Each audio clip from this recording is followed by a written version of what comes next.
Hip to that scene, down like a clown, out of here like Vladimir, chillin' like Bob Dylan on penicillin. Welcome to the hardest part of the ring. We're here getting hoodwinked, flim flam, shim shan, bamboozled as we cross our I's and dot our T's. I know what I said for WWE's annual Hell in a Cell gimmicky pay-per-view. This was the 2020 edition, which we didn't think they'd have because they might still be in a warehouse, but they were in an arena and did dangerous things anyway. Yay, Vince McMahon. My name is Bob. Thanks again for joining me. This is the third edition of the podcast here. More people listen on YouTube, but that's cool too. What the hell do I care? There's a pre-show match. R-Truth and Drew Gulak for the 24/7 championship. I don't know who was defending. I don't know who was challenging. I know that Drew Gulak was pinned in a jackknife pin by R-Truth, and then R-Truth said something to Jeff Jarrett, and then Drew Gulak told Jeff Jarrett that John Cena sucks, and Jeff Jarrett, bless his heart, sold the whole thing as if, now what the hell, this has nothing to do with John Cena. I don't know if he was in on the gag or not, but he was great, so that was terrific. Booker T said some stuff, and everyone nodded like they understood, and that brings us to 7 o'clock. Now, I missed most of the pre-show. I usually like to watch pre-shows. I get myself a little psyched up, even though we're seeing very well done but very overplayed video package after video package after video package with these things. But I like the countdown. It creates drama. It's the same reason when movie theaters existed. I used to like to go. I like seeing all the trailers, and if I can, be there even before the trailer starts, where it's just Maria Menounos asking you trivia or something like that. I like the hype. I like getting a little mad at the wait and then getting very anticipatory. But I also wanted Chinese food, so I got sweet and sour chicken with pork fried rice, which I usually get, and a shrimp egg roll. And the meal came with the shrimp egg roll, and you know you got a problem when the lady on the other end of the phone talks you out of buying the extra egg roll, because I wanted 2 shrimp egg rolls, and she said, well, it comes, I'm not doing the accent, she said it comes with an egg roll itself, and I said, we can just make that a shrimp one, because I thought, it comes with an egg one, and then we just tack on a shrimp one, because I like a shrimp egg roll compared to the egg or the vegetable, or there's no egg roll. And have I gotten off track yet? But nevertheless, I wanted my Chinese food, so I got home about 10 to 7, and I didn't see the pre-show until a few minutes ago, as of the time of recording. Okie dokie, so that brings us to a video package to open Hell in a Cell, and why not? There's no people there, and we of course we see replays of what happened at Clash of Champions, where Roman Reigns defeated Jay when Jimmy threw a towel in. So this entire demonic red structure has been lowered from the ceiling to prevent the illegal entrance of a towel. So that's almost sillier than the gimmick inside a gimmick match. It is an I Quit match inside a Hell in a Cell, which ended up being fun. So we do this bad boy, this Vincent Gambini, this Mamma Jamma. At one point, and this is why I like to watch things alone, because even if you're with your buddies who like wrestling, you tend to miss a lot of the commentary, and I like to hear the announcers, and I'm an antisocial prick. There was a part of the story that Graves was telling, and Cole kind of corrected him, which I thought was interesting. Graves said a portion of the story about Jey Uso, doing this to change Roman and bring him back to the family, and it was a Roman-centered goal, and Cole also kind of course corrected him and said, well, and Jey Uso this whole time, he also does want to be the champion, by the way. So I like to hear that kind of stuff, and they were fun today. They had a little fun during the Miz Otis match later on, and hey, someone did. Okie dokie. This was fun. I love the old school Samoan wrestlers who just sell stuff. Everything's believable. It reminded me a lot of their match a month ago, but had a bit of an exclamation on it, of course, this time with the cell. And I don't think they did anything with chairs and tables and that kind of thing to any great degree. But I did notice that Roman being choked out by Jay by the strap, and them choking each other out at different occasions, does lead us to believe, if this were real, that this would be the worst referee in the history of all combat sports. Yeah. And on like four different occasions, you have one of two different unconscious men, and the referee just says, he didn't say it. I mean, he's not responsive. I guess my hands are tied. Keep beating him with weapons. I guess just kick a dead horse. E- e- Even the mob's buddies pull each other off the guy kicking the other guy when there's a hit. I don't know. Let me have some ginger ale. Hold on.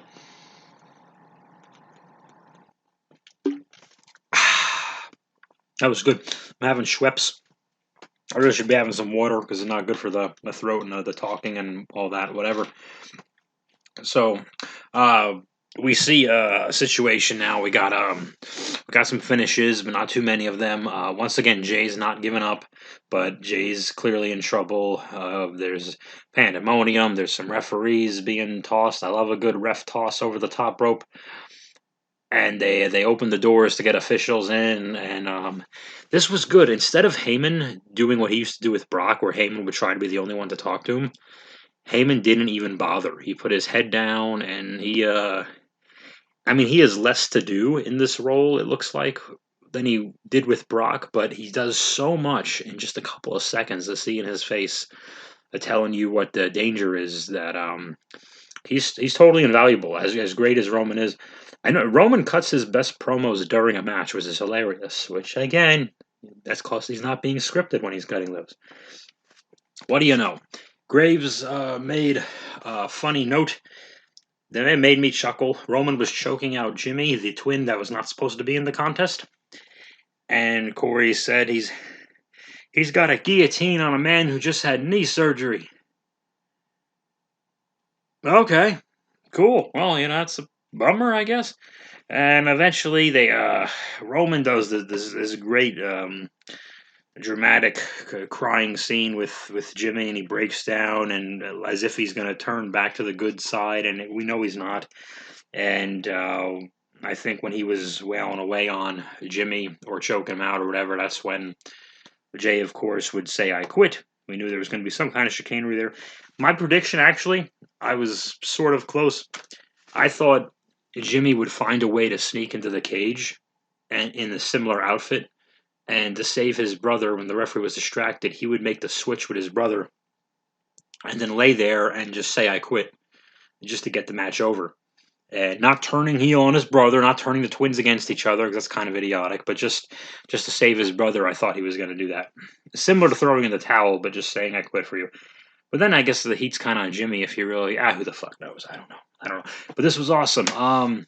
Personal note, my trainer from 100 years ago, Afa, and also his brother Sika, the Wild Samoans, were at the top of the ramp with the lays, and they crowned Roman the new chief. I'm imagining this is the setup for The Rock later. And if not, no big deal. But I think that's where they're going. So this was a tremendous piece of business. This recording these things is actually a lot less fun when stuff is good. It's just me saying, "Oh, this is good." It was. I'm curious though. I didn't understand if this was a stipulation or just something they implied that. So I guess the twins are supposed to be either out of the family or in some kind of servitude to Roman going forth. Are they going to be his extra guys to help him win this and this, or the guys you fight on the way to get to Roman, or something like that? I don't really know. That's what I would imagine, is just to get more people before Roman, so that sorry, ginger ale. That you couldn't get to him before. So instead of Roman fighting Braun on a random week just because, you would have so and so, whoever, hopefully Big E, go through the twins and yada yada yada. At this point, I had finished my Chinese food. It was really good because it wasn't too big of an amount, but it was just right. Like, I was pretty full. And usually the problem with sweet and sour chicken is a few of the chicken pieces just get way too hard. But these people made it like really just the right level of crisp on the outside and just soft and gooey on the inside. And I'd gotten away from sweet and sour. I was doing like chicken and broccoli and stuff for the longest time. I thought sweet and sour was too kind of like orange chicken, or General Tso's chicken, or which is kind of the same thing, or even sesame chicken, which is really just General Tso or orange with the sesames on it. Not a big deal. That's kind of like the basic guy's Chinese food order the same way the basic girl, the basic white girl has pumpkin spice and Uggs and whatever the hell. But nevertheless, the chicken and broccoli was good. But then I went to sweet and sour, and these people in the woods in North Jersey, you wouldn't know it, but they knocked it right out of the park. So that was absolutely tremendous. The shrimp egg roll too was very good, and I'm glad I got an opportunity to experience that. It's not an experience that I'm going to regret anytime soon because you just got to live for today, man. That's what I'm saying.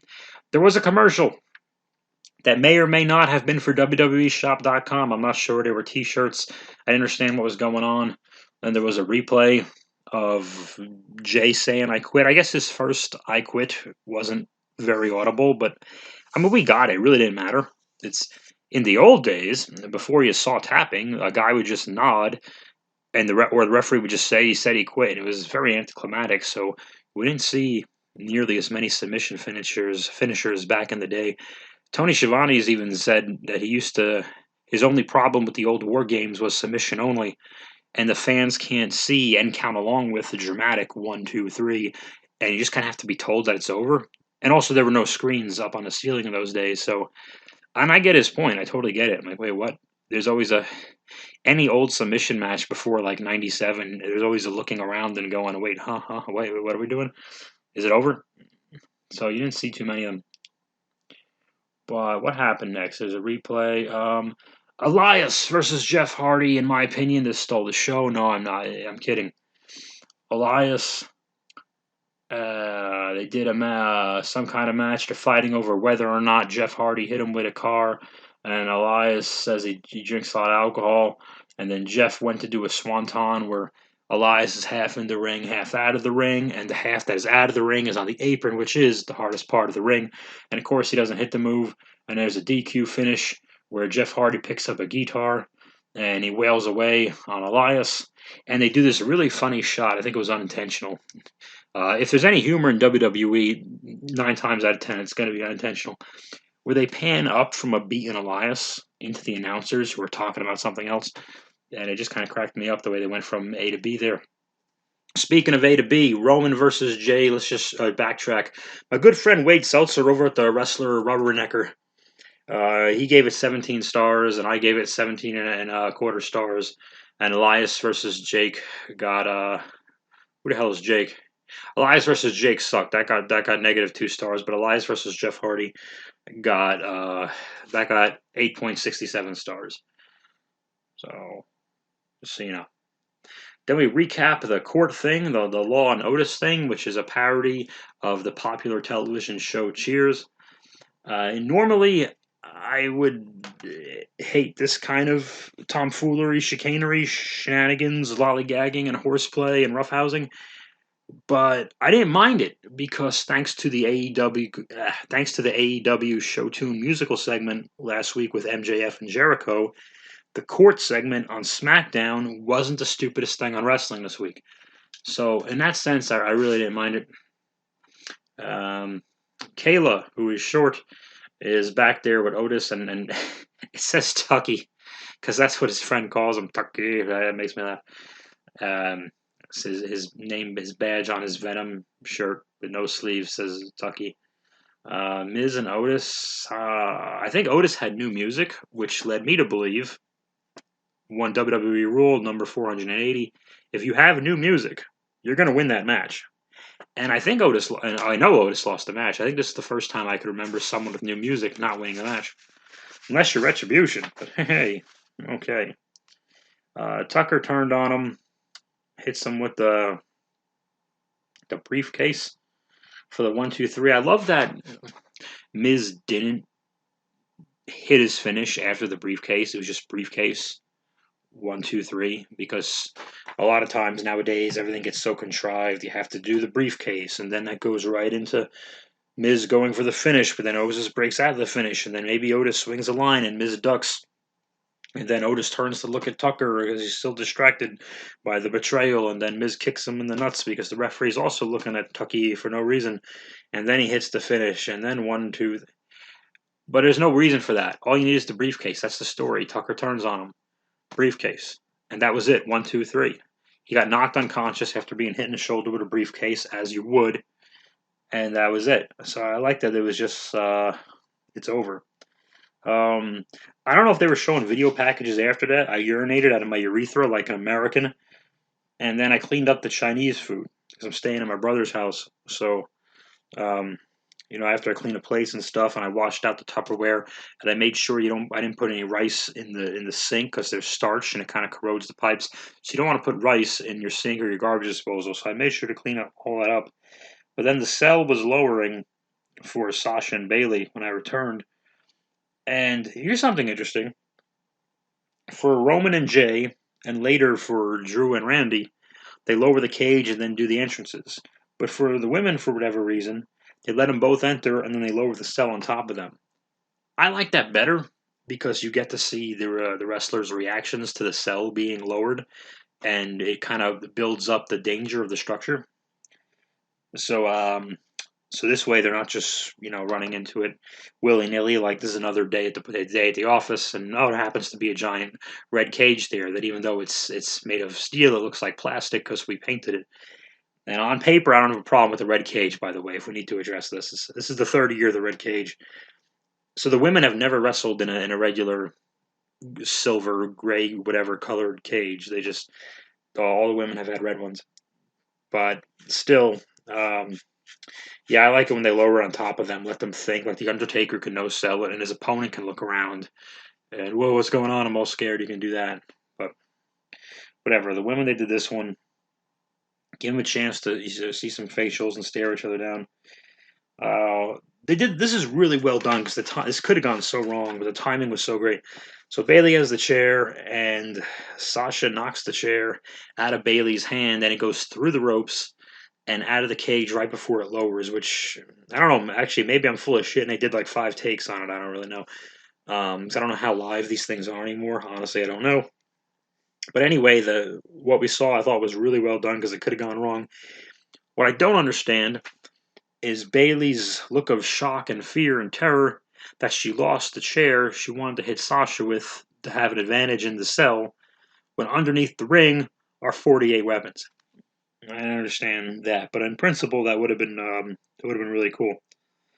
Then, then I had to take a big dump, but thanks to the mobile app, the WWE app on my phone, I put the headphones in.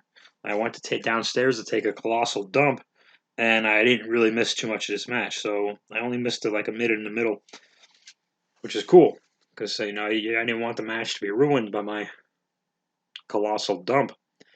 Bayley earned at least 3 Girl Scout badges during this match. The stuff she tried to build. Uh, this was great. They beat the snot out of each other. By the end of this, it was clear that okay, Roman and Jay do the angle. Bayley and Sasha have the match, and Drew and Randy did the bump. Because with 3 cells, didn't do anyone any favors, especially Randy and Drew, and we'll get to that. But these two, I think this is the best match they've had in 5 years. Since that Brooklyn Summer one and they called it the Iron Man match still, but yeah, but that 30-minute Iron Woman match they had like a month or two after that on NXT. This is the best match the two of them have had in 5 years. Who would have known it would have worked better with the roles reversed from then? But there's not very much to say. They went and they beat the snot of each other. Sasha is sometimes she could be forgive me, she can be a little clumsy here and there. She's not is she the most coordinated? I don't know, but she's tough as nails and she's up for anything. And Bayley's just a great wrestler, and she's really outstanding. She had a funny moment where she had trouble with the duct tape, and she actually said to the referee, "Hey, I'm really sweaty. Could you help me with this?" And the referee didn't miss a beat. No, I can help you with this. I'm the referee. And it was comical. Should there be a joke in a Hell in a Cell match? Probably not, but it was spur of the moment, so it's not as bad. It's not like they planned a gag. So it was fine. And Sasha was victorious. They did a bunch of suplexes and bumps on ladders and those kind of things, and the kendo sticks were flying. So Sasha is the new SmackDown champ. Where do we go from here? I don't know. I was going to suggest Alexa go after one of them, but they moved her over to Raw. Not that that matters. So I don't know the answer. I don't know if the Bayley Sasha feud is over, but they kind of made it sound in that Chronicle Network thing that the Bayley Sasha thing would at least take a break after this one. It's the way they made it sound. I don't know the answer to that. But oh yeah, there was spray paint for some reason. I don't really understand. The Hurt Business is with Charlie Caruso and Shelton makes fun of the Retribution's lame masks. And then there's a thing for Halloween Havoc. And then Lashley, I wrote in my notes Lashley versus Slapjack LOL. So Lashley taps this Joker, thank God, with the Hurt Lock.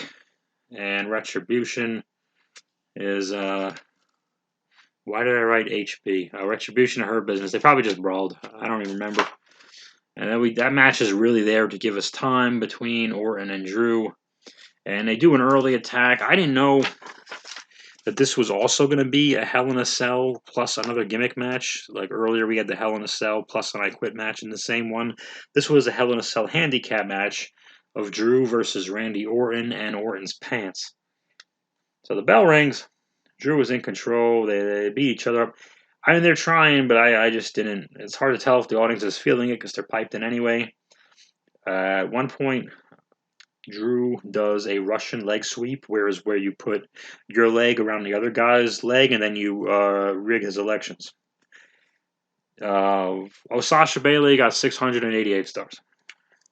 The Hurt Business, Lashley versus Slapjack Retribution, didn't get any stars.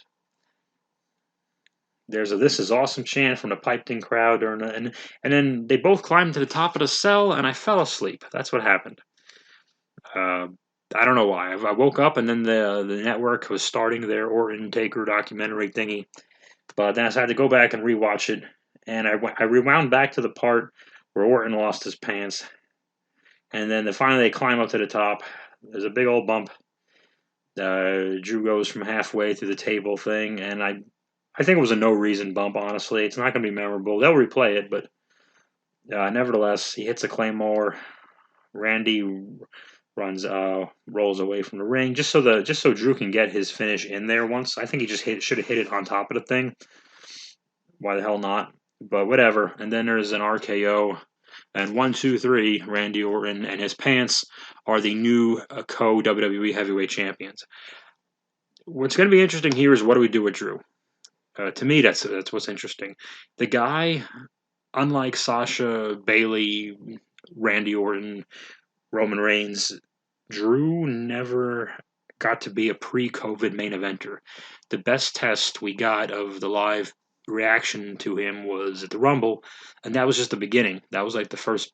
That was the first big coming out party for Drew was the Royal Rumble. So who knows? I really wanted the first live show back with people again to open with Drew's music and him as champion. But who knows how long that's going to take because we're all going to die. There's nothing waiting for us around the corner but the icy hand of the Grim Reapers. So none of this has a point. But it'll be interesting to see. Is Edge healthy? Is Orton going to finish that thing with all this Taker 30-year anniversary next month, the Survivor Series? Are we going to do another Taker Orton thing? Okay, let's say we do that. Let's say we do Taker Orton at Survivor Series. Cool. What's the finish? Because we're going to do it. It's Taker's last match. Just going to beat him? Okay. Taker might love that. He wants to go out, you go out on your back, that kind of a deal. But does anyone want to see that? Will the other powers that be let that happen? I don't know. And does Taker win it and then have another run with the thing? I don't think that's a great idea either. I think that he's beyond that, and it's not going to be good for the championship to do that. I don't really know the answer. I imagine Keith won't beat Orton for the thing, but he'll keep him busy for a match or two. So I don't know. This is Survivor Series time.